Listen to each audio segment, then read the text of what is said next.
Welcome to Mrs. Perna's channel.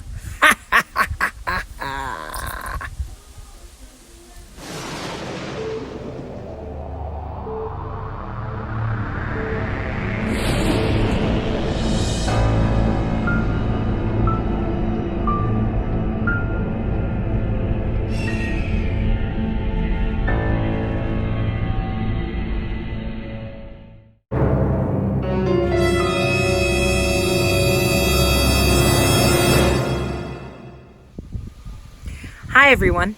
Well, today what we're working on is someone asked me to do a set prop for a play recently. So what I've done is I've taken a 5-gallon bucket and I have covered it with insulation foam spray, and it expands, and as you can see, it comes out pretty cool. So today I'm going to be detailing the stump and adding the browns and the greens and the moss and really finishing it up so that they can use it for their play.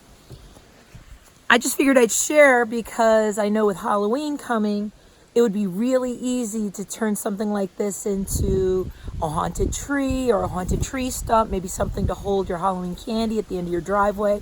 It's really fun, really easy, and it takes paint really, really well. So I hope you enjoy the video. See ya! So this is the list of supplies you'll need if you want to make yourself a spooky stump. First, you're going to need a 5-gallon bucket. An old yucky one will be fine because you're not going to see it anymore. It's going to be underneath all this insulation foam. You need an insulation spray foam. You definitely need something to cover your work surface because this stuff is super sticky. I like to use a Rustoleum 2X Ultra Cover paint and primer because it doesn't break down the foam. Also, you're going to need gloves. This is so important when you're working with the foam because this stuff, as I said, sticks to everything, and it really can be a mess. When you do shoot the foam, you got to shoot it very gently so you can keep control as you work. You want to work in up and down motions along your pail to create the sides.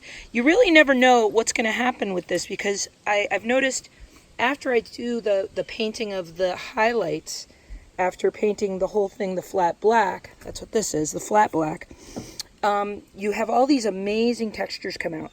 Now that brings us to the paint. I just use an acrylic. It's good to have black on hand because sometimes your colors are too bright for a middle tone. I like to use lots of different colors, lots of different shades of brown. As you saw in my plate, I mixed a whole bunch of different ones together. And then adding the black every once in a while will really help to bring that tone down. Okay, here we go. I forgot to put on the list of things you're going to need. You're going to need some duct tape.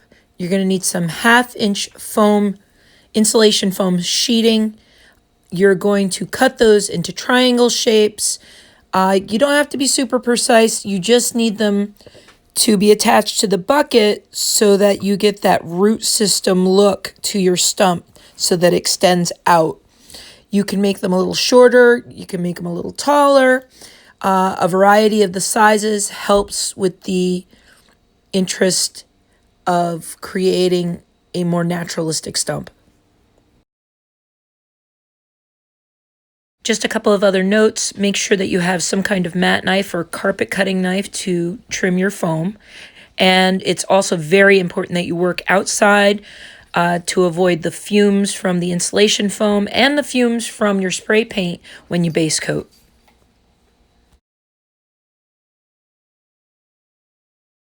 After about an hour, the foam develops a skin that you can paint on. So I used flat black as a base coat for the stump. Sorry it's getting dark. Sun was going down. Okay, here we are the next day, ready to paint. I'm gathering different shades of brown, some green, black, and I'm using a dry brush technique. I'm wiping off all the excess paint onto the plastic cloth before I place it on the stump. I don't want the excess paint going into the cracks because it's the cracks with the low lights that make it really have a great wood looking texture. as you saw in my plate, I mixed a whole bunch of different ones together. And then adding the black every once in a while will really help to bring that tone down. Now, it's important to always remember to dry brush it. So never have a full brush when you do paint on your stump, because then it adds too much paint and covers up the cool texture and details you want to add.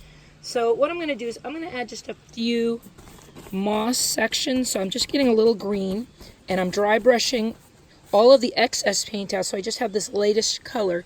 And every once in a while, I'm just going to hit it in places so it looks like a stump. I think I need to get a little more green in that, a little less brown. So let's see if I can get that green to stick a little better. There we go. So then add a little green in areas here and there, just to add some interest and some moss. And you really want to avoid really getting into all those cracks, because it's the cracks that make the stump look realistic. It's the cracks and the texture that's created there that makes it really look pretty realistic from stage, and probably pretty realistic from your driveway too, to place your trick-or-treat stuff on it. A nice bowl with candy would be great.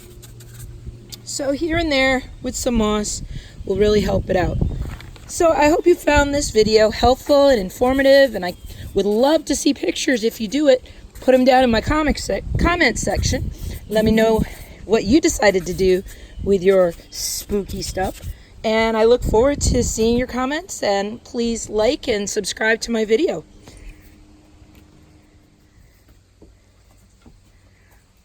Hi, Parker. Well, I wanted to get some close-ups so you could see the textures that were created when the foam sprays and it finally dries. It gets all these really cool looking pock marks. This area actually started to pull away from the foam sheet, and I used the end of the can to press it up, and that gave some really nice chewed up textures right around in here. And I'm just so pleased with how this came out, because it is so neat looking. Oh my gosh, I'm so excited. I mean, this is all unexpected textures, and when it's painted correctly, they really, really show and they pop, and you get these awesome, awesome shapes. Like, I love that. It's like a carrot. It's so cool. So I really hope you enjoyed learning how to make one, and I was just having a little fun here taking a photo session with the cats.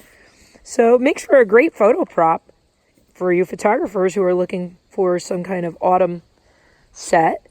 And I hope you had fun watching. Thanks. Bye-bye.